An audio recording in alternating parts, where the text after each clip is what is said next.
দর্শক, ওপেনিংয়ে সাইফ হাসানের সঙ্গে কে খেলবেন, এই জায়গায় মধুর সমস্যায় পড়েছে বাংলাদেশ টিম ম্যানেজমেন্ট। তানজিদ হাসান তামিম এবং শুম্ভ সরকার এই দুই বাঁহাতি ব্যাটারকে নিয়ে তৈরি হয়েছে দ্বিধা। 3 নম্বরে ব্যাট করতে পারেন নাজমুল হোসেন শান্ত, অন্যদিকে লিটন কুমার দাসকে নিয়ে আসতে পারে বড় চমক। শক্তিশালী ব্যাটিং অর্ডারের পাশাপাশি বোলিং ইউনিটে থাকছে পরিবর্তন। দীর্ঘদিন পরে দলে ফিরেছেন শরীফুল ইসলাম। স্পিন বিভাগে মূল ভরসা হতে পারেন মেহেদী হাসান মিরাজ। সব মিলে পাকিস্তানের বিপক্ষে প্রথম ম্যাচে কেমন হতে পারে বাংলাদেশের সেরা একাদশ, সেটা জানবো আজকের এই প্রতিবেদনে। দর্শক, একদিকে শুম্ভ সরকার, অন্যদিকে তানজিদ হাসান তামিম, দুই বাঁহাতি ওপেনারকে নিয়ে এক প্রকার মধুর সমস্যায় রয়েছে বাংলাদেশ টিম ম্যানেজমেন্ট। সর্বশেষ ওয়েস্ট ইন্ডিজের বিপক্ষে ঘরোয়া মাঠে সিরিজে ব্যাট হাতে সর্বোচ্চ রানের মালিক ছিলেন শুম্ভ সরকার। অন্যদিকে সাম্প্রতিক সময় ব্যাট হাতে দারুণ সময় পার করছেন তরুণ তানজিদ হাসান তামিম।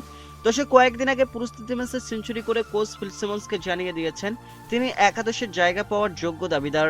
তবে দুজনকে নিয়ে কিছুটা দ্বিধা থাকলেও ওপেনিংয়ে সাইফ হাসান থাকবেন, এটা প্রায় নিশ্চিত। সর্বশেষ বিশ্বকাপের ফাইনালে সেরা খেলোয়াড় নির্বাচিত হওয়া সাইফ ঘরোয়া লিগে দুর্দান্ত সময় পার করেছেন, তাই পাকিস্তানের বিপক্ষে ওয়ানডে সিরিজে তার দিকে বাড়তি নজর থাকবে সবার। দর্শক, 3 নম্বর পজিশনে নামতে পারেন অধিনায়ক নাজমুল হোসেন শান্ত, আর 4 নম্বরে থাকতে পারেন তৌহিদ হৃদয়। ব্যাট হাতে তিনি আছেন দুর্দান্ত ছন্দে।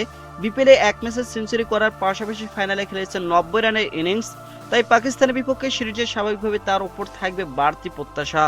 এদিকে 2019 ওয়ানডে বিশ্বকাপের পর আবারও লিটন কুমার দাসকে 5 নম্বর পজিশনে ব্যাট করতে দেখা যেতে পারে। মিডল অর্ডারের সমস্যার সমাধানে এবার তার উপর আস্থা রাখছে টিম ম্যানেজমেন্ট। ইংল্যান্ডের মাটিতে 5 নম্বরে ব্যাট করে 4 ম্যাচে তিনি করেছিলেন 168 রান, গড় ছিল 56, স্ট্রাইক রেট ছিল 112। দর্শক, পরিসংখ্যান বলছে অন্য যে কোনো পজিশনের তুলনায় 5 নম্বরে বেশি সফল লিটন কুমার দাস।